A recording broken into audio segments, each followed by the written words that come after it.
Bismillahirrahmanirrahim. Assalamualaikum warahmatullahi wabarakatuh. Innal hamdalillah nahmaduhu wa nasta'inuhu wa nastaghfiruh wa na'udzu billahi min shururi anfusina wa sayyiati a'malina may yahdihillahu fala mudilla lahu wa may yudlil fala hadiya lahu. Asyhadu an la ilaha illallah wahdahu la syarika lahu wa asyhadu anna Muhammadan 'abduhu wa rasuluhu la nabiyya ba'dahu. أما بعد فإن أحسن الكلام كلام الله وأحسن الهدي هدي محمد صلى الله عليه وسلم وشر الأمور محدثاتها وكل محدثة بدعة وكل بدعة ضلالة وكل ضلالة في النار. أيها الإخوة rahimani wa rahimakumullah. Alhamdulillah, puji dan puji syukur kita kepada Allah Subhanahu wa taala. Salawat beriringkan salam selalu tercurahkan kepada Rasulullah sallallahu alaihi wasallam beserta keluarga, sahabat dan orang-orang yang senantiasa mengikuti beliau hingga akhir zaman kelak. Ikhwati fillah rahimani wa rahimakumullah, kita lanjutkan kajian kitab Durarul Bahiyah kita, kitab fikih yang dikarang oleh Al-Imam Syaukani rahimahullahu taala. Nah, terakhir kemarin kita telah menyelesaikan tentang bab azan dan iqamat, ya. Sekarang kita masuk ke bab selanjutnya. Beliau mengatakan babun syurutus salati. Bab syurutus salah. Nah, bab tentang syarat-syarat salat kata beliau. Ya, tentang syarat-syarat salat. Nah, cuma memang ada beberapa syarat yang tidak beliau jelaskan di sini, ya. Tapi kita baca apa yang beliau jelaskan di sini insyaallah. Baik. Beliau mengatakan wa yajibu 'alal musalli tathiru thawbihi wa badanihi wa makanihi minan najasah. Kata beliau, dan wajib bagi orang yang ingin salat, wajib baginya untuk membersihkan pertama pakaiannya, ya, kemudian badannya, kemudian tempat yang dia gunakan untuk salat. Ya, maka di antara syarat wajib atau syarat sah salat kata beliau adalah membersihkan baju, kemudian badan, kemudian tempat, ya. Jadi pakaian yang kita gunakan untuk salat harus bersih. Ya, bersih di sini dari najis. Nah, begitu pula badan kita harus bersih dari najis. Begitu pula tempat yang kita salat di situ harus bersih dan suci dari najis. Nah, poin ini, poin wajibnya kita untuk membersihkan badan kita, pakaian kita dan tempat yang akan kita pakai untuk salat. Ini merupakan poin yang diperselisihkan oleh para ulama. Maksudnya tentang apakah dia syarat sah salat atau bukan.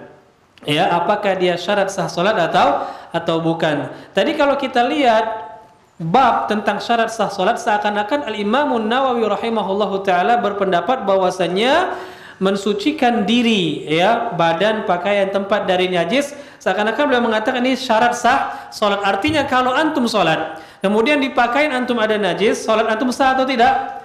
Tidak. Begitu pula kalau di badan, ya, di pakaian, di tempat ada najis, maka seakan-akan beliau berpendapat tidak sah. Kenapa? Karena tadi beliau katakan ini beliau akan menjelaskan tentang syarat-syarat sah salat. Akan tapi kalau kita lihat di kitab-kitab beliau yang lain, termasuk diantaranya adalah syarah beliau. Jadi Al-Imam Syaukani beliau mengarang kitab Durarul Bahiyah dan beliau juga mensyarah kitab Durarul Bahiyah ini. Nah, dan dalam kitab-kitab yang lain, Al-Imam Syaukani termasuk ulama yang produktif dalam mengarang kitab, ya, terutama dalam masalah fikih dan hadis. Nah, beliau malah cenderung, ya, kalau kita lihat di buku-buku beliau yang lain, cenderung berpendapat bahwasanya membersihkan diri, ya, badan, pakaian dan tempat dari najis itu bukan syarat sah salat, akan tapi hanya sekedar wajib, tidak sampai syarat sah. Ya, wallahu alam. Tapi memang permasalahan ini ikhwan fillah adalah permasalahan yang diperselisihkan oleh para ulama. Ada 3 pendapat dalam hal ini. Ada 3 pendapat dalam hal ini. Apakah membersihkan badan, pakaian dan tempat ketika akan sholat itu wajib atau tidaknya? Ada 3 pendapat. Pendapat yang pertama berpendapat bahwasanya ini merupakan syarat sah sholat. Ya, bersihnya badan, pakaian dan tempat itu adalah syarat sah sholat. Kalau kita sholat di badan kita atau di pakaian kita ada najis, maka sholat kita tidak sah. Ya, ini pendapat mayoritas ulama.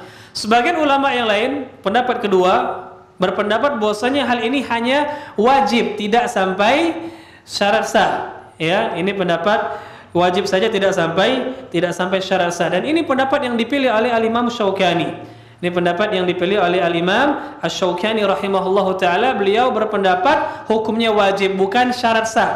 Ya. Perbedaannya Bapak-bapak sekalian antara syarat sah dan wajib. Kalau syarat sah itu dapat mempengaruhi sahnya salat, ya. Tapi kalau wajib tidak. Ya, memang kalau seorang salat di bajunya ada najis, ya dia berdosa kalau dia tahu. Kalau nggak tahu jelas nggak berdosa, ya. Kalau dia tahu dia berdosa, tapi sholatnya sah atau tidak?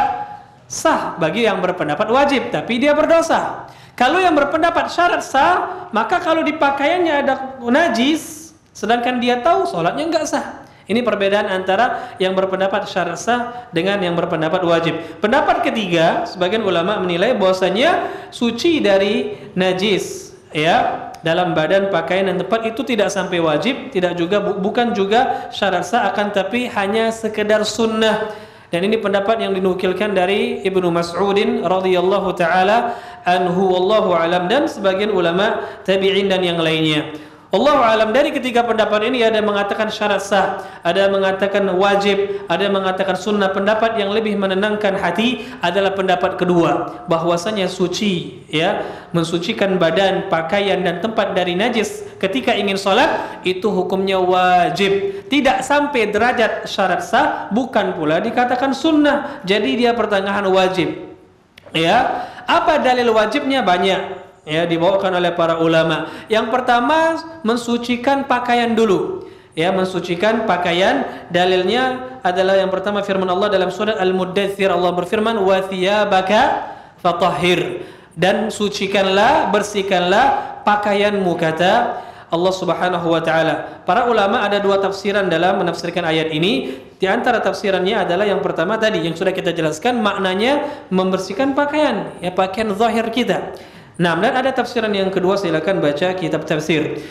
Jadi ini dalil yang pertama. Dalil yang kedua, ya, dalil yang kedua adalah sabda Rasul sallallahu alaihi wasallam ketika beliau ditanya, ya, ketika beliau ditanya oleh salah seorang sahabat, hal yusalli fi thawbil ladzi ya'ti fihi ahlah, wahai Rasulullah, apakah boleh seorang laki-laki itu memakai pakaian, ya, yang dia gunakan ketika dia bergaul dengan istrinya, berhubungan suami istri maksudnya?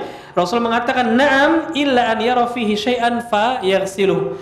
Iya, kecuali dia melihat dalam pakaiannya ada najis, misalnya bekas, mohon maaf, madhi, ya, najis, maka itu dicuci, kata Rasul sallallahu alaihi wasallam. Tapi kalau enggak ada najis berarti boleh. Nah, dalilnya ini, jadi kalau ada najis maka harus dibersihkan kalau mau sholat. Ya, kalau mau salat pakaian itu harus dibersihkan. Hadis ini hadis yang diriwayatkan oleh Imam Ahmad, Ibnu Khuzaimah, Ibnu Majah dan yang lainnya.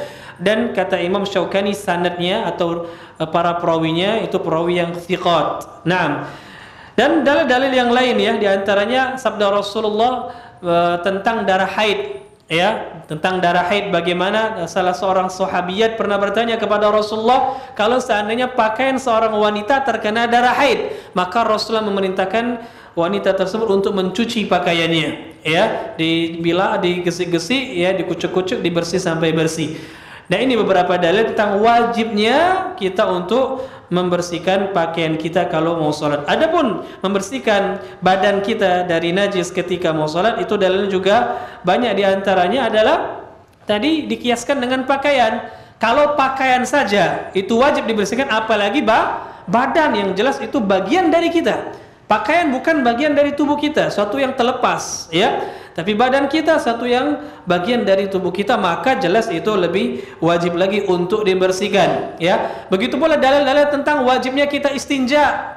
Kalau kita sedang setelah buang hajat, kita wajib istinja. Apa istinja itu? Cebok, ya kan?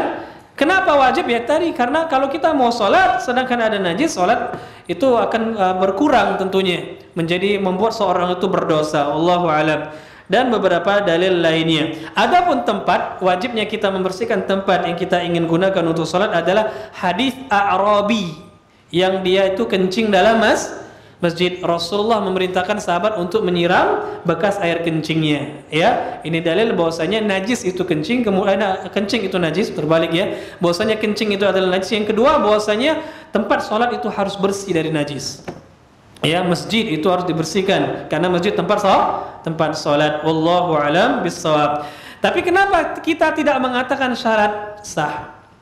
Ya, kenapa kita katakan wajib bukan syarat sah?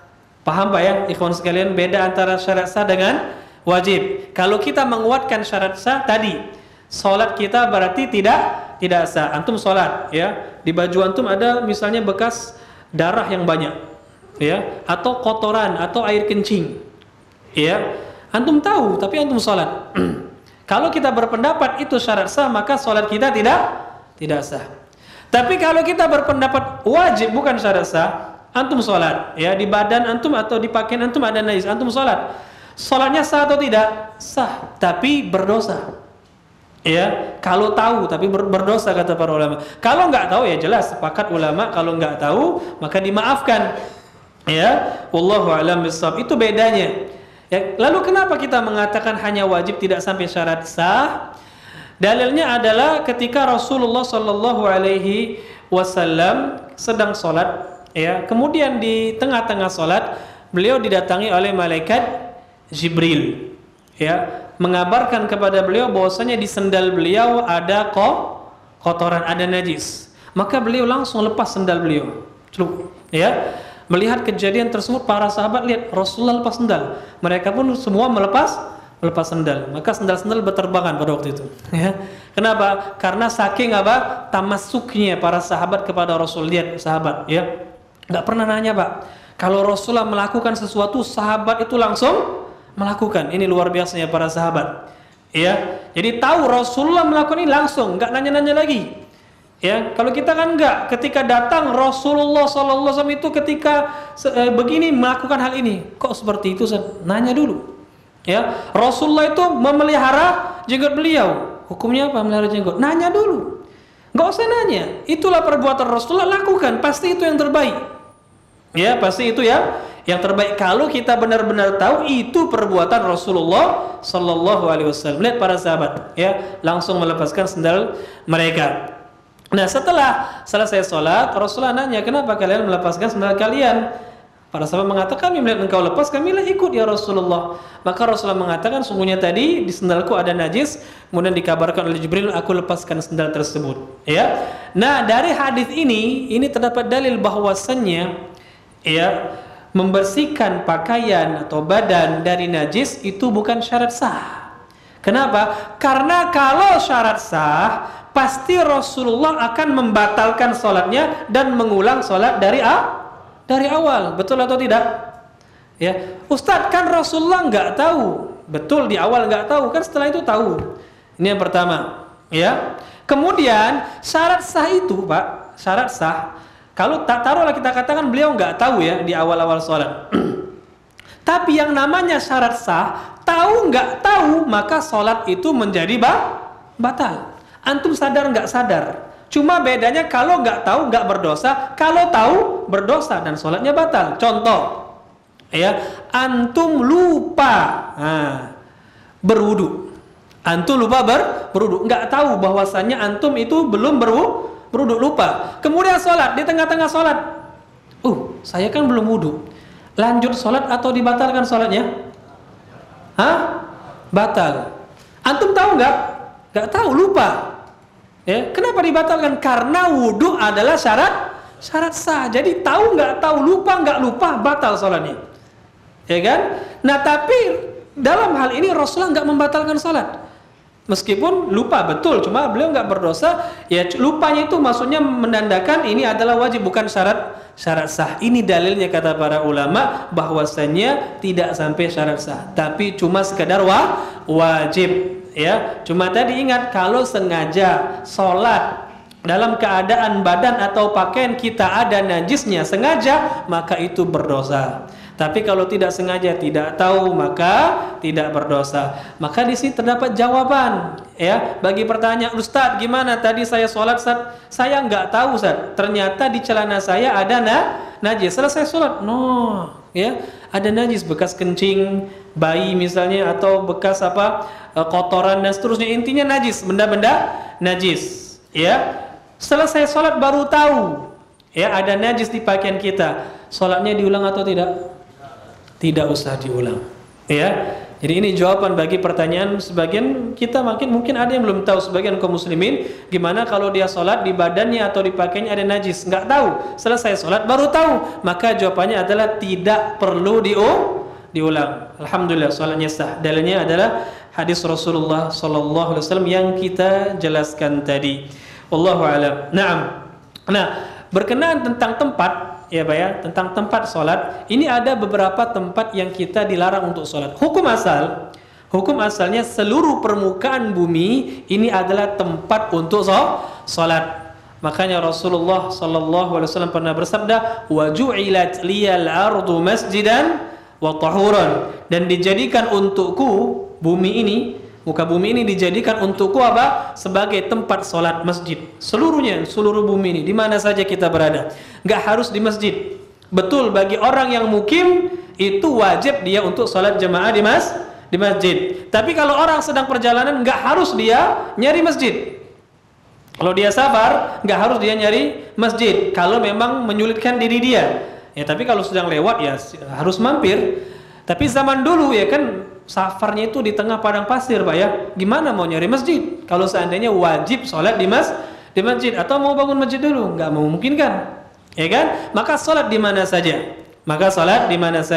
Begitu pula dijadikan permukaan bumi ini sebagai tohur, alat untuk bersuci dengan cara tayamum. Nah, ini diantara kekhususan Rasulullah sallallahu alaihi wasallam. Adapun umat-umat sebelum umat Islam, umat Nabi Muhammad sallallahu alaihi wasallam, itu kalau mereka mau ibadah, mau sholat, harus di kuil-kuil gereja-gereja mereka atau tempat ibadah lah ya, tempat ibadah mereka. Nah, kalau umat Islam alhamdulillah diberikan kemudahan oleh Allah Subhanahu wa taala. Ini hukum asal. Akan tapi ada pengecualian. Ada beberapa tempat yang kita dilarang untuk sholat di situ. Ada 3 tempat. Yang pertama adalah al-maqbarah. Apa itu maqbarah? Kuburan. Ya, kuburan adalah salah satu tempat yang kita tidak boleh sholat padanya. Baik menghadap ke kuburan atau enggak menghadap, tapi memang di sisi kuburan, itu tidak diperbolehkan sholat di situ. Ya, tidak diperbolehkan sholat di situ. Kata Rasulullah, "Wa ju'ilat liyal ardu masjidan wa tahuran ya illal maqbarah." Kecuali kuburan, kata Rasulullah. Kuburan maka tidak diperbolehkan salat di situ, ya. Adapun menghadapnya itu lebih besar lagi dosanya. Rasulullah mengatakan, "La tusallu ilal kubur." Janganlah kalian salat menghadap kuburan. Jadi salat di kuburan itu ada 2 bentuk. Yang pertama menghadap, depannya kuburan. Ini adalah salah satu bentuk larangan yang besar, tidak boleh, ya. Perbuatan maksiat kepada Allah Subhanahu wa taala. Yang kedua, salat di kuburan meskipun tidak menghadap. Ini juga tidak diperbolehkan, ya. Ini juga tidak diperbolehkan. Wallahu a'lam bissawab. Bahkan ada beberapa dalil yang mengisyaratkan bahwasanya menjadikan masjid sebagai tempat salat adalah salah satu dosa besar. Ya, karena sebab dilaknatnya orang Yahudi itu karena mereka menjadikan kuburan-kuburan nabi mereka sebagai apa? Tempat ibadah. Kata Rasulullah, la'anallahu al-yahud ittakhadhu qubur anbiya'ihim masajid. Ya, Allah Subhanahu wa taala melaknat orang-orang Yahudi karena mereka menjadikan kuburan nabi-nabi mereka menjadi masjid. Ya, jadi enggak boleh salat di kuburan atau di masjid yang ada kuburannya. Ya, ini tidak diperbolehkan kecuali kuburannya terpisah dari masjid. Ya, dipisah oleh jalan misalnya enggak masalah, atau dipisah oleh pagar misalnya maka enggak masalah. Tapi kalau kuburan di dalam masjid ya tidak ada pemisah, maka tidak boleh salat di masjid tersebut, ya. Jadi enggak boleh salat di kuburan. Maksud salat yang tidak boleh salat di kuburan adalah salat yang memiliki rukuk dan sujud. Adapun salat jenazah di kuburan boleh atau tidak? Boleh bagi orang yang belum menyolatkan jenazah yang meninggal. Misalnya ada keluarga kita meninggal, kita di luar kota, ya, ketika kita pulang salat sudah dikuburkan, boleh kita ke kuburan salat, ya, menghadap ke arah kiblat, ya, karena enggak ada rukuk dan sujudnya, dan gunanya untuk mendoakan yang ada dalam kuburan tersebut. Wallahu alam. Jadi enggak boleh salat di kuburan menghadap ataupun tidak menghadap, ya. Nah, kemudian yang kedua di antara tempat yang kita dilarang untuk salat adalah hammam. Ya, hammam. Apa itu hammam? Ya, hammam itu sebenarnya kamar mandi. Hammam itu adalah kamar mandi. Jadi WC gimana ya? Lebih afdol lagi untuk tidak boleh sholat. Kalau kamar mandi saja tidak boleh, ya apalagi toilet yang tentunya ada najis di situ terkadang ya, ada najis meskipun sudah dibersihkan ya kita nggak tahu ya kan. Terkadang masih ada najis yang ya melekat di sana. Nah, jadi toilet ataupun kamar mandi adalah tempat yang kita tidak boleh sholat di situ ya. Apalagi tempat pemandian umum, sauna dan seterusnya itu lebih nggak boleh lagi ya. Allahu alam. Kemudian yang ketiga, di antara tempat yang kita juga tidak boleh sholat di situ adalah mabarikul ibil, itu kandang unta ya, tidak boleh sholat di kandang unta, dilarang oleh Rasulullah sallallahu alaihi wasallam. Kalau kandang kambing diperbolehkan, kalau kandang unta maka tidak diperbolehkan. Disebutkan dalam beberapa riwayat bahwasanya karena unta itu memiliki sifat-sifat syaitan ya, maka dilarang ya. Nah, unta itu Pak diantara sifatnya itu keras dia. Makanya orang yang menggembala unta biasanya akan terkena sifat-sifat kerasnya. Ya, berbeda dengan orang yang menggembala apa? Kambing, biasanya lembut. Ya, itu dijelaskan oleh para ulama kita. Wallahu alam. Jadi ini 3 tempat yang kita nggak boleh sholat di situ. Kuburan, kemudian kamar mandi atau toilet, kemudian juga kandang unta. Selebihnya boleh. Selebihnya boleh. Boleh nggak sholat ya di atas septic tank? Boleh nggak? Ya, bawahnya betul bawahnya ya. Tapi di atasnya kan sudah dicor dan seterusnya. Boleh nggak sholat di situ? Nah, dia bukan toilet ya, bukan juga kuburan ya. Najisnya nggak langsung ada karena sudah tertutup oleh beton coran. Nah, pertanyaannya boleh atau tidak sholat di sana?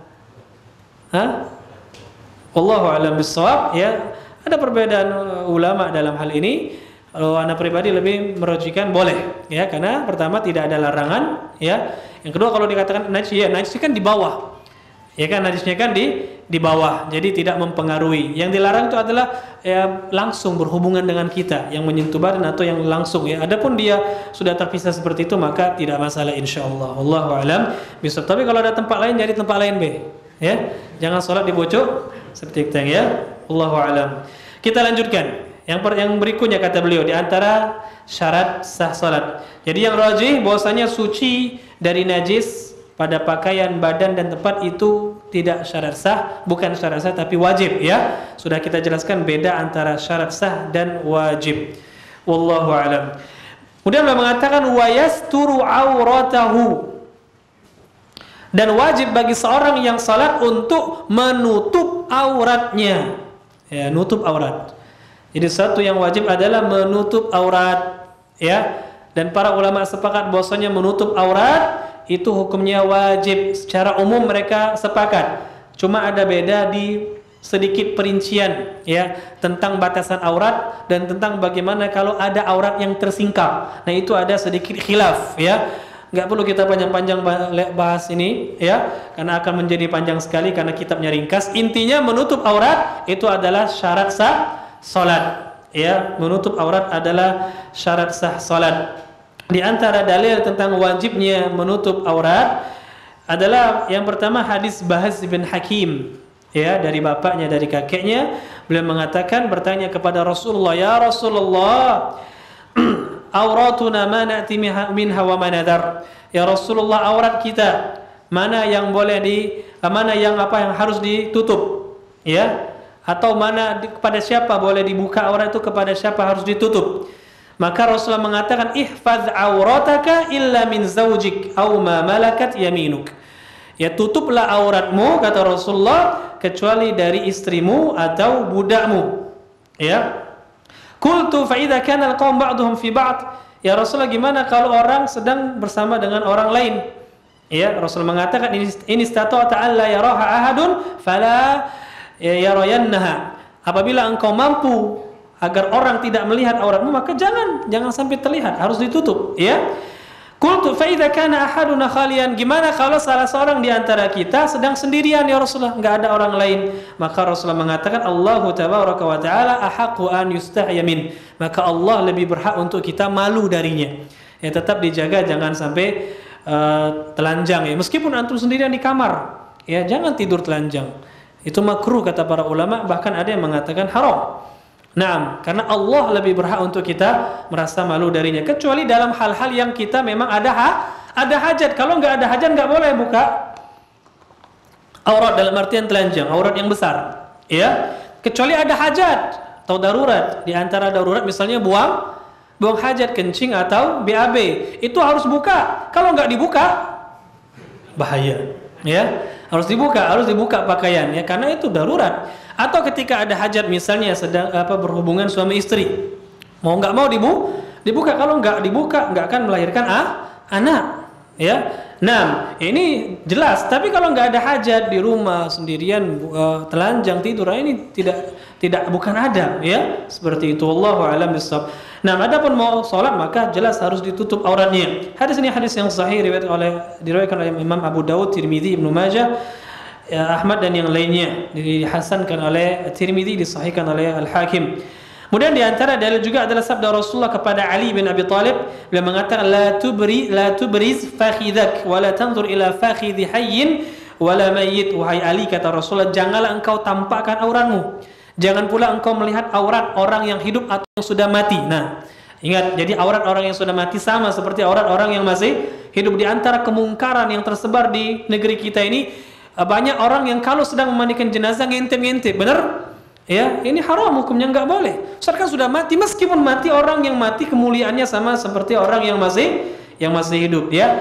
Nah, dalilnya di sini kata Rasulullah, wala tubriz ya fakhidak. Jangan engkau tampakkan pahamu, ya. Dan paha itu aurat karena Rasulullah mengatakan dalam hadis yang lain, al-fakhidhu aurah. Paha itu adalah aurat. Dalam hadis yang lain Rasulullah mengatakan ma baina surrati wal rukbati aurah. Ya, apa yang di antara pusar dan lutut itu adalah aurat, maka paha itu adalah aurat. Disuruh tutup, apalagi ketika kita mau sholat. Wallahu alam. Bahkan ya, di dalam beberapa hadis terdapat larangan bagi seorang untuk sholat sedangkan pundaknya terbuka. Ada larangan, ya. La yusalliyanna ahadukum bithaubin wa fakhidhu makshuf atau kama qala sallallahu alaihi wasallam, ya. Janganlah, atau walaysa fi atiqihi syai'. Kata Rasulullah sallallahu alaihi wasallam, la yusalliyanna ahadukum walaysa ala atiqihi syai'. Atau kama qala sallallahu alaihi wasallam, janganlah kalian, salah seorang di antara kalian salat sedangkan pundaknya terbuka atau tidak ada sesuatu yang menutupi pundaknya. Ya, bahkan seperti itu. Maka Allah alam, jelas bahwasanya nutup aurat itu hukumnya wajib. Cuma sekarang batasan aurat, ya, batasan aurat untuk laki-laki, ya, batasan aurat ini harus diketahui bahwasanya batasan aurat di dalam sholat, ya, itu beda dengan aurat yang harus ditutup di hadapan orang yang bukan mahram. Berbeda, Pak, ya, jangan disamakan. Nah, kita sekarang sedang membahas aurat di dalam sholat, karena ada aurat yang di dalam sholat ternyata di luar sholat bukan aurat. Atau ada juga yang di hadapan orang itu nggak boleh ditampakkan, tapi ketika sholat boleh ditampakkan. Ya, contoh, ya, kita kasih batasan dulu. Untuk laki-laki auratnya itu, kalau auratun nadhar yang boleh dilihat, yang tidak boleh dilihat adalah dari pusar sampai lutut. Itu batasan aurat laki-laki. Tapi di dalam sholat, apakah itu auratnya? Ya, sebagian ulama mengatakan iya itu auratnya. Tapi pendapat yang lebih rajih, dan ini salah satu riwayat dari Imam Ahmad, batasan aurat, ya, di dalam sholat bagi laki-laki adalah menutupi pundak sampai lutut.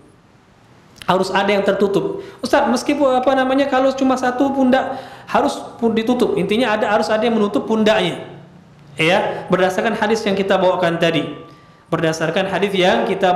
Jadi pundak itu harus tertutup, kecuali dalam keadaan orang tidak punya pakaian, kecuali hanya selembar kain.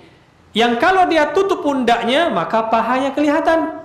Maka dalam keadaan seperti ini lebih afdal dia menutupi pakaian badan yang bagian bawah, kata para ulama. Makanya Rasulullah mengatakan fa in kana dhayyiqan fattazir bihi. Kalau pakaianmu itu sempit, enggak cukup menutupi dari pundak sampai lutut, maka tutup bagian bawah dari pusar sampai lutut. Salat dalam keadaan seperti ini, Pak. Kalau dalam keadaan pakaian kita banyak, maka wajib untuk menutup pundak, enggak boleh ditampakkan. Ini batasan aurat bagi laki-laki. Ya, paham Pak ya?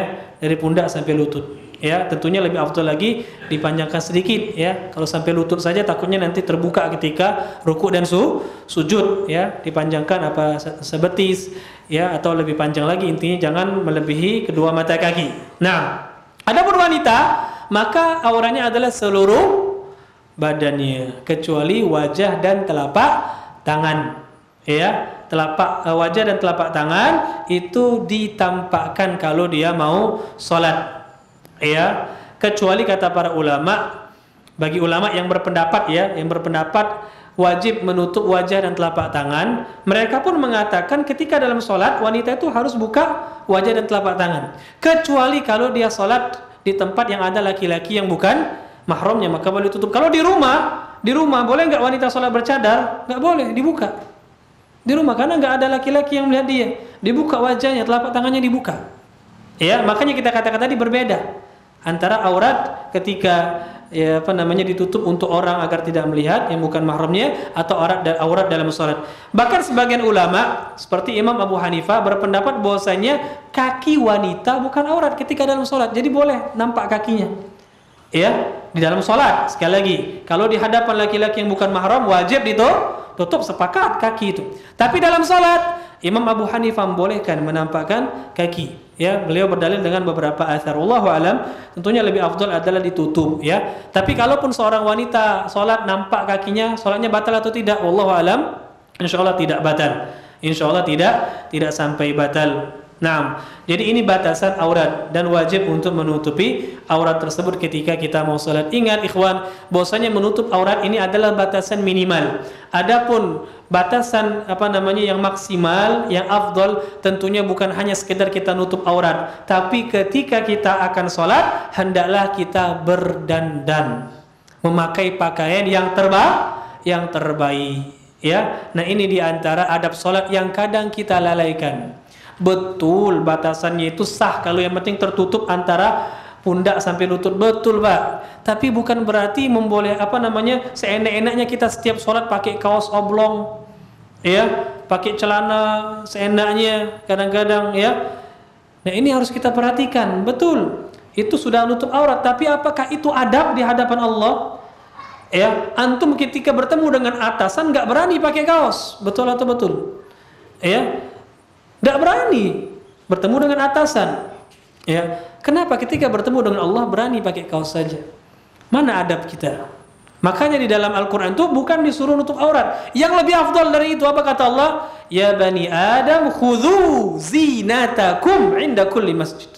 Wahai anak Adam, ambillah perhiasan kalian ketika kalian mau ke masjid, pakai berdandan. Ya, berdandan dalam artian memakai yang bagus-bagus, bukan berarti antum pakai bedak, ya pakai lipstik, lanang, jangan, ya. Maksudnya berdandan sini pakai pakaian yang bagus, yang bersih, ya, yang indah, yang cakep, tampan seperti itu. Pakai jubah atau pakai pakaian baju koko, ya, atau gamis, pakai penutup kepala, pakai harum-haruman, wangi-wangian. Nah, ini dianjurkan, sangat afdal bagi kita untuk melakukan yang seperti ini. Wallahu alam bissawab. Nah, jadi intinya menutup aurat merupakan syarat sah salat. Tidak boleh salat dalam keadaan tidak menutup aurat. Wallahu alam. Kemudian beliau mengatakan wala yashtamilu samma.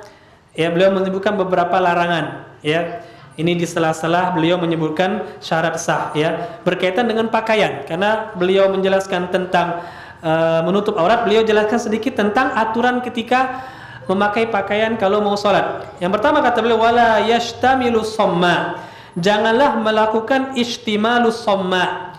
Apa itu istimalus somma? Para ulama mengatakan makna istimalus somma adalah seseorang memakai pakaian, dia selimuti badannya dengan pakaiannya atau kain, ya, karena pakaian orang zaman dulu tuh rata-rata kain, Pak, ya. Baju seperti ini yang membentuk badan ini namanya gamis. Zaman dulu pakaian seperti ini jarang. Tapi sangat disukai oleh Rasulullah. Kenapa? Karena lebih menutup aurat pakaian seperti ini. Berbeda dengan pakaian yang kebanyakan mereka itu kain, ya, seperti kain ihram. Itulah pakaian zaman dulu. Banyaknya seperti itu. Hanya 2 helai, satunya menutupi bagian atas, satunya menutupi bagian bawah. Nah, istimalus somma adalah kita mengelilitkan pakaian tersebut, kain tersebut di badan kita, ya, yang mana tidak ada celah kita untuk mengeluarkan tangan. Coba antum gini, dililitkan pakaian, dililitkan, sehingga tangan tuh nggak bisa keluar, ya, sehingga nanti ketika mau takbir nggak bisa ngangkat tangan, nyangkut. Ketika ruku pun gimana? Ketika sujud muka antum yang langsung nyungkur, ya. Nah, yang seperti ini dilarang. Intinya antum melilitkan pakaian ke badan antum, yang mana antum nggak bisa mengeluarkan tangan antum untuk melindungi diri antum kalau ada sesuatu. Ini makna istimalus somma. Somma itu maksudnya batu, Pak, ya. Batu yang tidak ada celah, ya. Batu yang tidak ada celahnya. Seakan-akan kalau antum seperti batu, ya kan, nggak bisa bergerak. Nah, yang ini dilarang di dalam salat, ya. Ini dilarang, ya. Wallahu alam. Rasulullah sallallahu alaihi wasallam mengatakan atau melarang dalam hadis Abu Hurairah, anna Nabi sallallahu alaihi wasallam naha an yashtamila sama. Rasulullah melarang dari istimalus sama. Dalam hadis yang lain Rasulullah mengatakan wa an yashtamila fi izarihi idza ma shalla. Dan seorang melakukan hal ini ketika dia salat, itu tidak diperbolehkan. Ya, dilarang. Naam. Kemudian kata beliau wala yasdulu, dan melakukan sadel. Sadel, ya, ulama berbeda pendapat tentang makna dari sadel. Dilarang kita untuk isdal atau sadel. Apa makna sadel? Sebagian ulama menafsirkan makna dari sadel adalah seseorang itu pakaiannya itu dibentangkan saja dari kepalanya, ya, ke bawah. Nah, seperti itu sampai ke tanah. Ini terlarang. Atau maknanya sebagian ulama mengatakan isbal. Makna sadel itu adalah isbal.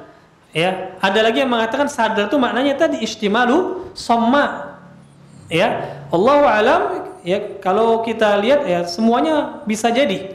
Bisa jadi makna sadal adalah isbal, yaitu memakai pakaian yang melebihi kedua mata kaki, atau bisa jadi maknanya tadi istimalus somma tadi, atau makna-makna yang lain. Intinya hal ini dilarang. Nah, beliau mengatakan wala yusbil, dan juga isbal. Artinya Imam Syaukani membedakan antara sadal dengan isbal. Tapi sebagian ulama menyamakan.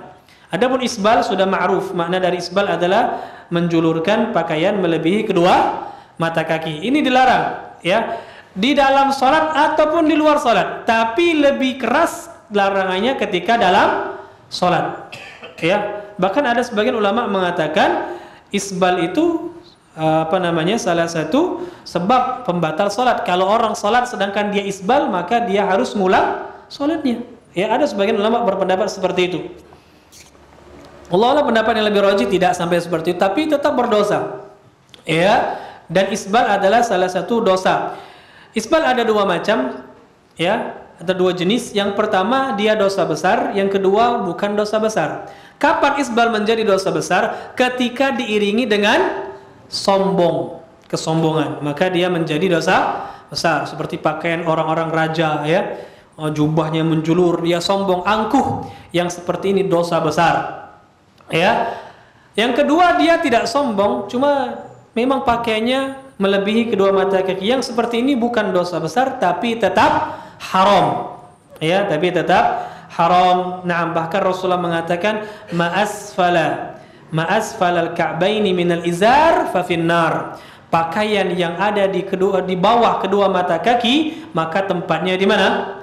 Di neraka. Maksudnya bukan pakaiannya, ya, orang yang memakai pakaian tersebut, maka dia akan masuk neraka, diancam oleh Rasulullah sallallahu alaihi wasallam. Ingat, ini ancaman, bukan kepastian. Ya, antum jangan sampai memastikan, karena kita ini kadang-kadang salah, Pak, menerapkan hadis-hadis atau dalil-dalil ancaman kepada apa? Menghukumi seseorang. Itu nggak boleh. Yang boleh itu apa? Mengancaman. Hati-hati kalau memanjangkan, menjulurkan pakaian melebihi mata kaki, diancam api neraka. Ataupun memastikan, menghukumi, ini nggak boleh. Maksud memastikan gimana? Ya, antum lihat seorang, di neraka kau nih. Nah, itu memastikan, itu nggak boleh. Ya, nanti antum yang malah dimasukkan ke neraka oleh Allah Subhanahu wa taala. Ingat kisah 2 orang Ya, di zaman sebelum Rasul sallallahu alaihi wasallam, satunya ahli ibadah, satunya ahli maksiat. Bagaimana ahli ibadah ini memastikan, ya, menghukumi, menjudge seperti itu bahwasanya ahli maksiat itu di neraka. Malah dia yang dimasukkan ke dalam neraka karena mendahului hukum Allah. Nggak boleh. Mengancam, betul kita ancam. Ya, hati-hati wahai kaum muslimin laki-laki, ya. Jangan sampai menjulurkan pakaian di bawah kedua mata kaki, nanti bisa masuk neraka. Betul, nanti bisa masuk neraka kan, tapi bisa juga tidak. Kapan? Kalau dia tobat, ya. Kalau ternyata amalan yang lain menutupi dosa tersebut, ya kan? Karena kan ditimbang-timbang nanti amalan. Seperti itu, Allahu a'lam. Tapi tetap nggak boleh, namanya haram tetap haram. Bukan berarti ya sudahlah biarlah saya isbal. Nanti kan ditimbang-timbang juga. Ya Allah, dari mana antum tahu amalan antum lebih bagus? Amal solehnya lebih banyak daripada amal buruknya, kan gak ada yang tahu. Maka jauhi amal buruk, perbanyak amal soleh. Mudah-mudahan nanti timbangan kebaikan kita lebih berat. Nah, jadi isbal dilarang baik ketika sholat ataupun di luar sholat. Kemudian beliau mengatakan lagi wala yakfitu, dan jangan juga seorang itu menggulung pakaiannya atau mengikat rambutnya. Ini makruh, hukumnya makruh. Ya, sebagian ada yang mengatakan haram karena larangan, hukum asal larangan haram. Tapi pendapat yang lebih rajih insyaallah makruh, tidak sampai haram. Ya, tidak sampai haram. Nah, jadi menggulung pakaian baik celana ataupun baju, kemudian mengikat rambut, ini salah satu hal yang terlarang di dalam salat. Wallahu a'lam bissawab. Nah, ada orang celananya panjang, Ustaz. Kalau dijulurkan isbal, kalau dilipat maka dia masuk ke larangan sini. Jadi gimana? Potong celananya, ya, beres, insyaallah ya. Tapi kalau dalam keadaan memang dia belum tahu hukum, ya, kemudian sekarang baru tahu hukumnya, ya digulung dulu. Karena menggulung itu hukumnya makruh, kalau isbal hukumnya haram, ya. Nah, selesai itu sudah, semua pakaiannya hendaklah dipotong, jangan sampai melebihi kedua mata kaki. Nah, kita lanjutkan. Beliau mengatakan wala yusalli fi thawbi haririn, dan tidak boleh pula seorang sholat dengan mengenakan pakaian dari sutra. Masih menjelaskan tentang pakaian, aturan-aturan pakaian, ya. Betul, hukum asal pakaian itu mubah. Nah, tapi kalau tidak sesuai dengan yang disampaikan ini maka terlarang. Ya, jadi tidak boleh seorang sholat laki-laki, ya, dengan mengenakan pakaian dari sutra. Terlarang, Pak. Pakaian dari sutra ini salah satu pakaian yang haram bagi laki-laki. Rasulullah sallallahu alaihi wasallam mengatakan hurrima thawbul hariri wadh-dhahab na'am lidhukuri ummati wa uhilla liinathihim, atau kama qala sallallahu alaihi wasallam, diharamkan bagi umatku pakaian bagi laki-laki dari kalangan umatku pakaian sutra dan emas. Jadi emas itu haram dipakai oleh laki-laki, begitu pula pakaian sutra dilarang, dan dihalalkan bagi wanita. Ya. Dilarang kenapa? Ada dua sebab. Sebab yang pertama, kenapa laki-laki dilarang? Dikarenakan pakaian sutra dan emas itu biasanya adalah perhiasan seorang wanita.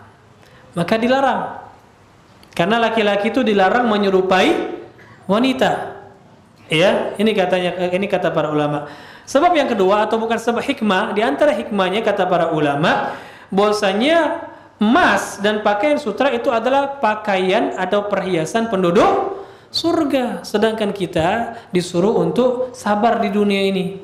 Ya, disuruh sabar untuk di dunia, karena dunia ini adalah penjara bagi orang mukmin, surga bagi orang kafir. Nah, kita harus siap di penjara di dunia, dilarang makanya kita. Nanti di akhirat surga kita baru silakan mau pakai emas, mau pakai kain dari sutra. Memang itulah pakaian penduduk surga, kain dari sutra berwarna hijau, ya. Kemudian perhiasan dari emas, ya. Kemudian batu bata, ada yang dari emas, ada yang dari perak, ya. Subhanallah. Nah, jadi ini sebab atau hikmah di antara kenapa dilarang laki-laki memakai pakaian sutra. Jadi nggak boleh sholat dengan mengenakan pakaian sutra. Maksudnya benar-benar sutra, bukan merek sutra, ya. Karena ada orang nanya, Ustaz, gimana Anda pakai sarung, Ustaz? Sarung apa? Sarung sutra. Ya mereknya, ya, bukan apa? bukan bahannya. Adapun cuma sekedar merek tapi bahannya bahan katun misalnya atau bahan apa, nggak masalah. Ya, karena kalau benar-benar sutra yang asli, Pak ya. Sutra itu dibuat dari benang sutra. Benang sutra dibuat dari apa? Kepompong ya, kalau nggak salah ya, dari ini ya, kupu-kupu ya kan? Benar ya? Nah, itu mahal Pak harganya Pak. Itu mahal. Yang itu yang dilarang. Ya, itu yang dilarang. Kalau cuma sekedar merek saja, ya tidak terlarang tentunya. Ya, Allahu a'lam bishawab. Begitu pula emas. Ya, emas yang terlarang adalah memang emas, bukan apa namanya besi yang berwarna kuning. Ya, bukan. Ya, meskipun para ulama mengatakan lebih baik dihindari.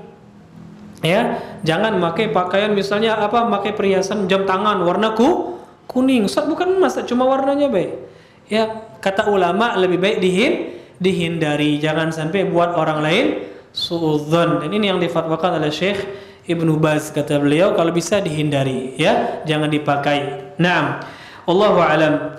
Kemudian beliau mengatakan wala thawbi syuhra, jangan pula seorang salat dengan mengenakan pakaian syuhra. Apa pakaian syuhra? Nah, pakaian ketenaran.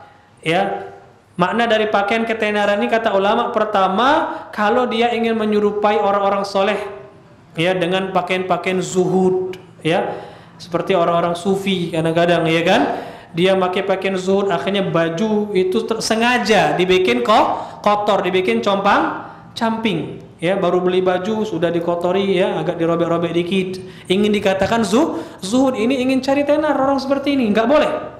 Ya, atau pakaian yang menyelisihi pakaian suatu kaum, ini juga termasuk pakaian syuhra, pengen tenar. Ya, misalnya di satu kaum ma'rufnya itu pakai baju koko, songkok hitam, pakai kain, ya. Antum keluar pakai jubah, kemudian pakai apa? Pakai imamah, pakai sorban, ya. Itu nggak boleh pakaian syuhra. Kecuali memang sudah terbiasa. Alhamdulillah, ya. Kalau di Indonesia ini lihat tempat Pak, di sebagian desa mungkin belum terbiasa. Jangan cak ke aliman, ya, pakai sorban panjang-panjang, jangan, itu pakaian syuhra. Biasa saja pakaian seperti pakaian kaum kita, ya. Allahu a'lam. Nah, kecuali pakaian kaum kita tersebut menyelisihi syariat, ya, enggak kita ikuti, ya. Wanita misalnya biasanya pakaian kaum tersebut, Ustaz, jilbabnya jilbab korek api, ya, ada pentolnya di korek apa, maksudnya dililitkan, ya kan? Kemudian apa, bajunya ketat, Ustaz. Jadi gimana istri kita? Ya tetap pakai pakaian yang lebar warna hitam. Kenapa? Karena pakaian kaum menyelisihi syariat. Ketika ada pertentangan, kita dahulukan syariat. Pakaian kaum kita biasanya isbal, Ustaz. Ya, kalau kita cingkrang ini syuhra, Ustaz. Enggak. Kenapa? Karena kaum itu waktu itu menyelisih syariat. Kita dahulukan syariat. Paham ya? Jadi masuk pakaian syuhra itu yang menyelisihi kaum yang di apa namanya, tujuannya untuk tenar, untuk dikenal, untuk ditunjuk dan seterusnya. Ini terlarang. Rasulullah bahkan agak keras, ya, melarang dalam hal ini.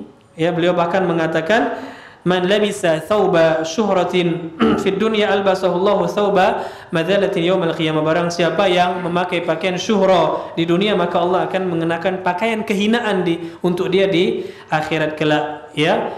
Naam, diancam oleh Rasulullah sallallahu alaihi wasallam. Kemudian beliau mengatakan juga wala maghsubin, dan tidak boleh pula seorang itu salat dengan mengenakan pakaian yang dihasilkan dari rampasan, curian, enggak boleh.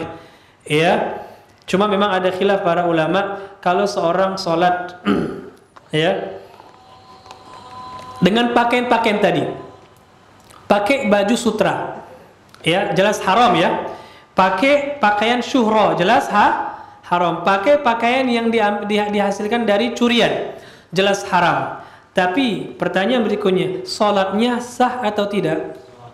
Ya, sah atau tidak? Sah. Siapa yang berpendapat sah? Satu. Yang berpendapat sholatnya tidak sah? Jadi yang diam ini tidak tahu, ya. Masya Allah. Nah, pendapat yang lebih kuat sah. Ya, ada khilaf di antara para ulama. Mazhab Hambali berpendapat tidak sah. Ya, tidak sah. Kenapa? Karena pakaian merupakan syarat sah sholat. Tadi menutup aurat syarat sah sholat. Kalau syarat sahnya pakai yang haram, maka sholatnya nggak sah kata mereka. Tapi jumhur ulama, mayoritas ulama berpendapat sah. Ya, kenapa? Karena ini sudah bagian dari luar, bukan bagian dari sholat itu tersendiri. Ya, makanya dikatakan syarat bukan rukun. Yang namanya syarat itu di luar bagian sholat.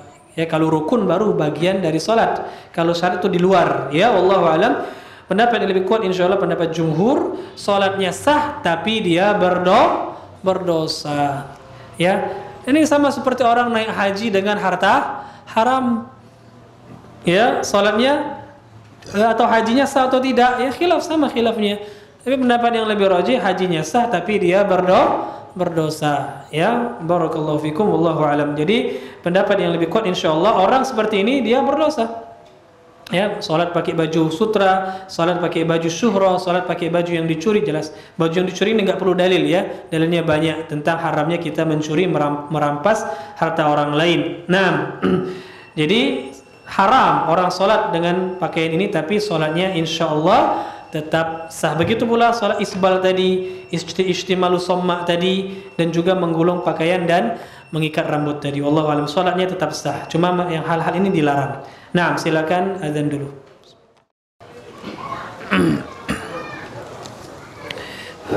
Kita lanjutkan sedikit ya. Beliau mengatakan di antara syarat sah salat kata beliau, wa alaihi istiqbalul ka'bati in kana musyahidan laha aw fi hukmil musyahid wa ghairul musyahid yastaqbilul jihata ba'da taharri. Ya, di antara syarat sah salat kata beliau adalah dan wajib bagi orang yang salat untuk menghadap Ka'bah, yaitu kiblat. Bagi orang yang melihat langsung maka dia wajib untuk menghadap ke Ka'bahnya. Ya, wajib dia untuk menghadap ke Ka'bahnya. Ini orang yang melihat langsung. Ya. Kenapa? Karena memang itulah kewajiban kita. Hukum asalnya kita itu wajib menghadap ke arah Ka'bah. Ya, kalau kita memang lihat maka kita harus ke Ka'bahnya benar. Ya, jangan sampai melenceng-lenceng. Ka'bahnya sini kita ke sana. Tidak boleh, harus benar-benar ke Ka'bahnya.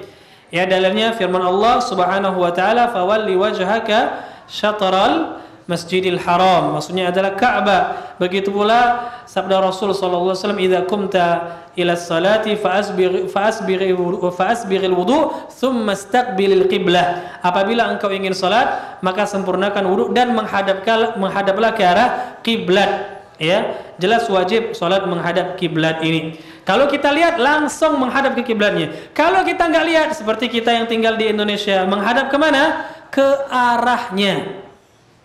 Karena kalau mau menghadap ke kiblatnya mustahil. Gimana kita tahu benar-benar persis 100%? Enggak. Ya enggak bisa. Kecuali antum ketika menghadap sini terus antum maju ya. Benar-benar enggak kira-kira ketika antum sampai ke Mekah itu benar-benar di Ka'bahnya. Belum tentu ya kan? Siapa tahu agak melenceng, tapi yang penting arahnya. Ya, dan kita di Indonesia Ka'bah kiblat kita mengarah ke sebelah barat, ya sudah kita menghadap ke sebelah barat. Ya, jadi kita menghadap ke arahnya saja. Maka kalau ada orang yang terlalu berlebihan, oh ini kurang 1 derajat, subhanallah. Ya, 1 derajat. Ya kecuali bedanya 145 derajat, ya sudah melenceng jauh ya kan Pak ya. Tapi kalau bedanya cuma 3, 2, 5, 6 derajat, 10 derajat itu enggak ada masalah. Sempat kemarin ya kan dirubah, masjid sudah kecil dibikin miring, tambah kecil. Ya kan, kenapa? Oh ini beda 10 derajat Ustaz. Ya Allah. Kita nggak diwajibkan sampai seperti itunya. Yang penting menghadap ke arahnya cukup. Ya, benar kalau sudah 45 derajat berarti beda arah sudah. Ya, sudah beda arah. Itu beda hukum. Tapi kalau sekedar masih masuk, ya di bawah 45 derajat, maka insya Allah tidak masalah. Karena kewajiban kita adalah mengarah ke arah, bukan ke Ka'bahnya. Allahu a'lam. Nah, ini beberapa syarat salat yang dijelaskan disebutkan oleh Al-Imam Syaukani. Ada beberapa syarat lain tidak disebutkan oleh beliau. Ya. Yang pertama karena beliau berpendapat itu bukan syarat tapi rukun. Apa itu? Niat. Nah, niat ini sebagian ulama mengatakan syarat, sebagian ulama mengatakan rukun. Imam Syaukani berpendapat ini rukun ya. Ya, makanya beliau tidak masukkan di dalam syarat ya. Intinya memang niat itu wajib jelas. Tidak sah salat kecuali dengan niat. Baik kita katakan syarat sah ataupun rukun, dua-duanya sama-sama wajib. Yang salat tidak sah kecuali dengan niat. Kemudian yang tidak disebutkan oleh beliau juga adalah dukhulul waqt, masuknya waktu, karena sudah beliau jelaskan juga ya ketika di bab-bab sebelumnya tentang masalah waktu ya. Ini isyarat bahwasanya itu merupakan syarat sah salat. Salat di luar waktu tidak sah. Wallahu alam bissawab. Nah, khusus untuk menghadap kiblat Pak ya, itu ada beberapa keadaan yang hukumnya tidak jadi wajib. Ya, hukum asalnya menghadap kiblat itu wajib, tapi ada beberapa keadaan yang hukum wajibnya itu jatuh. Ya, yang pertama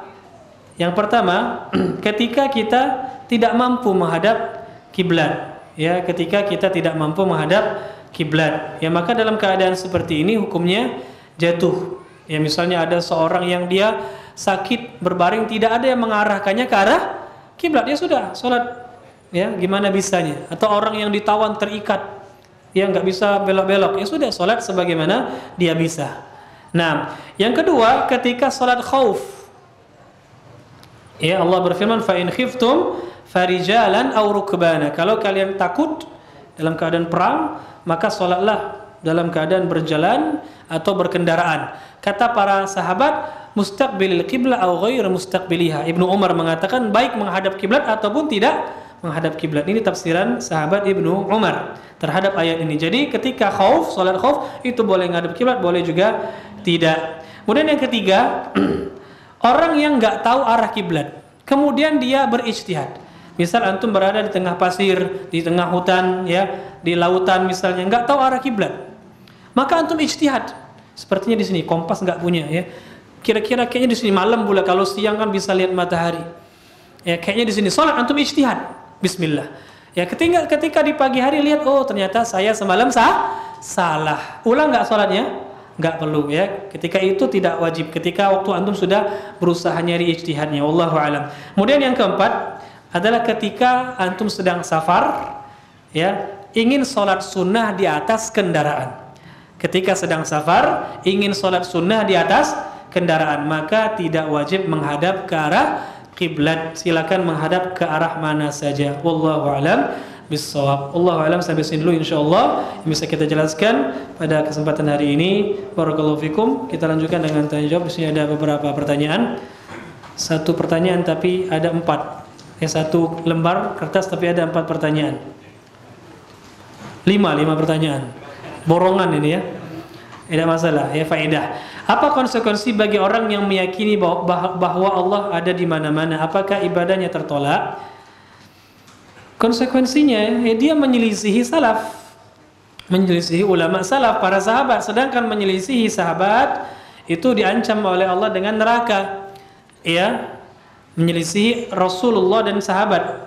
Allah berfirman, "Wa may yushaqiqir rasul min ba'di ma tabayyana lahul huda wa yattabi' ghayra sabilil mu'minina nuwallihi ma tawalla wa nuslihi jahannam wa sa'at masira." Barang siapa yang mendurhakai Rasul setelah jelas hidayah bagi dia dan mengikuti jalan selain kaum mukminin, itu para sahabat, ya, mengikuti jalan selain kaum mukminin, maka kami palingkan dia, ya, kami biarkan dia berpaling dan kami masukkan dia ke dalam neraka jahanam.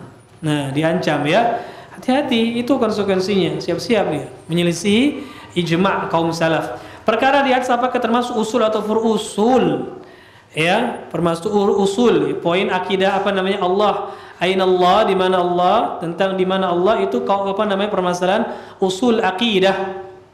Ya, yang tidak boleh seorang itu menyelisihinya. Baik. Nah, tadi apakah ibadahnya tertolak? Maka ini kalau ibadah tertolak, ini butuh dalil lain. Kecuali kita berpendapat dia kafir. Nah, untuk masalah orang yang berpendapat meyakini Allah di mana-mana, itu nggak bisa langsung kita kafirkan. Ya, ada 2 jenis orang, Pak, dalam hal ini. Jenis pertama memang dia benar-benar menolak. Tidak ada takwil, tidak ada syubhat lagi. Tahu dia, Ar-Rahman Al-Arsh, iya saya tahu dalilnya, tapi saya nggak yakin Allah di atas. Seorang seperti jelas menolak, kafir. Karena menolak Quran dan sunnah, ribuan dalil Quran, sunnah, perkataan sahabat tentang Allah itu di arsy, di atas arsy. Tapi orang kedua, dia meyakini atau dia tidak meyakini Allah di atas arsy. Kenapa? Karena takwil seperti akidahnya orang-orang Asy'ariyah, enggak kafir. Makanya enggak ada ulama yang mengkafirkan Asy'ariyah enggak ada. Mereka salah betul. Ya, mereka tersesat dalam hal ini betul, tapi mereka kafir tidak. Kenapa? Karena masih ada syubhat takwil. Ya. Nah, jadi nggak bisa kita katakan langsung ibadahnya tertolak. Tapi ini masalah usul, ya. Yang orang yang menyelisihinya minimal dia dikeluarkan dari ahlus sunnah, ya, dan bisa menjadi dikeluarkan dari koridor Islam tadi. Silakan dilihat dan menghukumi apakah dia ahlu bid'ah atau kafir bukan tugas antum. Itu tugasnya para ulama, ya. Jadi kalau ada orang seperti ini kita katakan keyakinannya salah. Orangnya gimana? Tugas ulama. Jangan mengatakan sesat orang itu. Jangan. Kita katakan pendapatnya salah, keliru, kan lebih enak dengarnya, ikhwan. Ya, karena kalau antum main sesat orangnya, main kafir orangnya, dakwah kita ini sudah berat. Ya, antum sibuk vonis sana, vonis sini, tambah beratlah dakwah kita. Maka di antara wasiat penting Syekh Al-Albani rahimahullah di zaman ini bukan termasuk hikmah dakwah dengan apa? Vonis. Ya, bid'ah, kafir, neraka. Ya. Seakan-akan di lisannya cuma ada apa? Bid'ah, sesat, kafir dan neraka, subhanallah. Bukan hikmah. Di zaman ini hikmahnya berdakwah dengan lemah lembut, terus memberikan nasihat, fadzakir fa inna dzikra tanfa'ul mu'minin. Ya. Jadi harus dengan lemah lembut. Jangan dengan keras. Wallahu a'lam. Nasihat terus kita sampaikan akidah yang benar. Ada menghukumi orangnya itu dihindari. Wallahu a'lam. Apabila ada orang meninggal dan meninggalkan wasiat untuk mensedekahkan sebagian besar hartanya, apakah sedekah seperti ini pahalanya sampai kepada mayit? Wasiat diperbolehkan dalam Islam, akan tapi tidak boleh lebih dari sepertiga harta. Kalau tadi dikatakan sebagian besar, maka enggak boleh. Wasiatnya hanya dikasihkan sepertiga.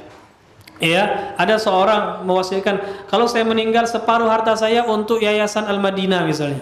Ya. Boleh atau tidak? Wasiatnya boleh, tapi separuhnya enggak boleh. Jadi gimana? Cuma sepertiga saja yang dipenuhi. Yang dipenuhi hanya sepertiga. Wasulus katsir kata Rasulullah. Sepertiga itu udah banyak. Ya. Tapi itu batasan minimal sepertiga. Lebih dari itu tidak dipenuhi wasiatnya karena sudah bertentangan dengan syariat. Nah, kalau dia wasiatnya sesuai dengan syariat, maka dapat pahalanya untuk si mayit. Ya, karena itu harta dia dan wasiatnya dipenuhi sepertiga masih diperbolehkan, ya. Maka pahalanya sampai ke yang meninggal. Apa hukumnya mendonorkan organ tubuh? Tidak boleh kecuali darah. Ya. Darah itu boleh, kenapa? Karena Rasulullah saja membuangnya. Ketika dibekam, ya kan, boleh.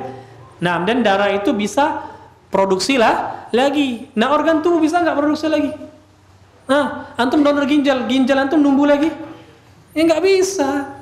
Ya, jadi nggak boleh donor organ tubuh, hukumnya haram. Nah, ini yang difatwakan oleh ulama kibar seperti Syekh Al-Albani, Syekh Ibnu Utsaimin, ya, dan yang lainnya. Saya pernah lihat, sebagian ulama ada yang memperinci, tapi kalau ana lebih merujukkan pendapat yang mengatakan tidak boleh. Saya pernah lihat pesantren tahfiz bersanad. Apa yang dimaksud bersanad? Sanad itu maksudnya nyampe ke Rasulullah. Ya, antum meriwayatkan dari syekh antum dari syekhnya terus sampai kepada Rasulullah sallallahu alaihi wasallam. Ada silsilah riwayat Qur'annya, baca Qur'annya, itu maksudnya bersanad, ya. Hafalannya itu bersanad. Adakah fadilahnya belajar Quran? Ya, fadilahnya tentunya bacaannya insya Allah lebih mendekati kebenaran.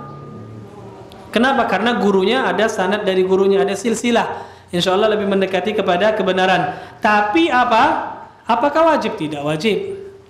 Ya, menghafal Quran pun tidak wajib ain, wajib kifayah. Kalau sudah ada yang menghafal Quran, maka hukumnya jatuh bagi yang lain.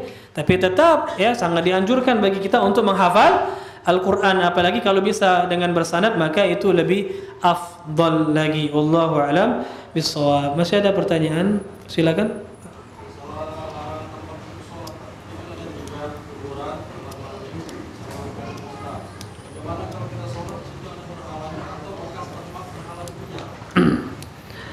Tempat berhala tidak ada larangan, ya, kecuali menghadap berhalanya. Kecuali menghadap ke berhalanya. Adapun salat di satu tempat yang ada berhalanya, wallahu alam, ana tidak mendapatkan adanya dalil yang melarang. Ya, kalau dikiaskan dengan kuburan, ya dengan illah karena bisa mengantarkan ke apa? Kesyirikan, bisa jadi. Adapun dalil nas Quran hadis, ya setahu saya tidak ada. Kalau dikiaskan ke kuburan, bisa jadi. Ya, yang jelas antum berdosa. Salat di tempat yang ada berhala yang antum tidak hancurkan berhalanya, padahal kita disuruh untuk menghancurkan berhala. Ustaz, nggak mungkin karena ini tempat orang. Jangan salat di situ. Karena berarti antum nggak mengingkari kemungkaran. Karena nggak mengingkari kemungkaran, padahal kita wajib mengingkari kemungkaran minimal dengan hati. Gimana dengan hati? Jangan ke situ, cari tempat lain. Ya kan? Tapi untuk salatnya tidak ada larangan khususnya. Wallahu alam bis-shawab. Nah, silakan. Apa? Iya.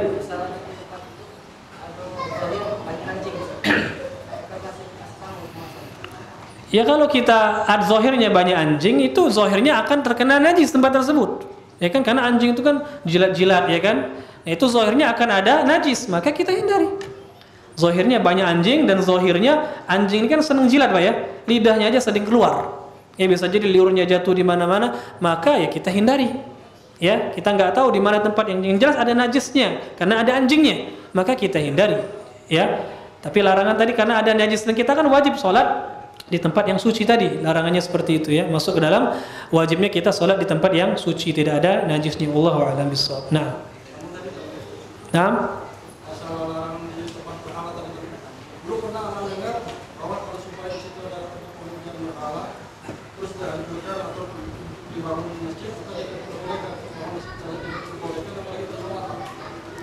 tidak diperbolehkan apa? Dalilnya apa dalilnya? Allahu a'lam. Allahu a'lam ya. Dilarang membangun tempat ibadah di dalam masjid di tempat itu. Wallahu a'lam. Allahu a'lam ya. Gereja saja dirubah jadi masjid, ya. Gereja saja dirubah jadi masjid. Apa itu yang ada di Turki itu? Hagia Sophia, ya. Nah itu ya tentunya yang merubah pemimpin, tapi kan atas musyawarah dengan para ulama, ya diperbolehkan. Setahu saya tidak ada dalil. Ya kalau cuma sekedar dengar dari fulan allan, ya itu bukan dalil. Dalil itu adalah qala Allah wa qala ar-rasul. Ya kecuali ada dalil ya kita rubah pendapat. Kalau nggak ada dalil yang jelas nggak ada. Kenapa kita repotkan dengan sesuatu yang kita tidak tahu dalilnya? Wallahu a'lam bis-shawab. Barakallahu fikum. Subhanakallahumma bihamdik, asyhadu an la ilaha illa anta, astaghfiruka wa atubu ilaik. Assalamualaikum warahmatullahi wabarakatuh.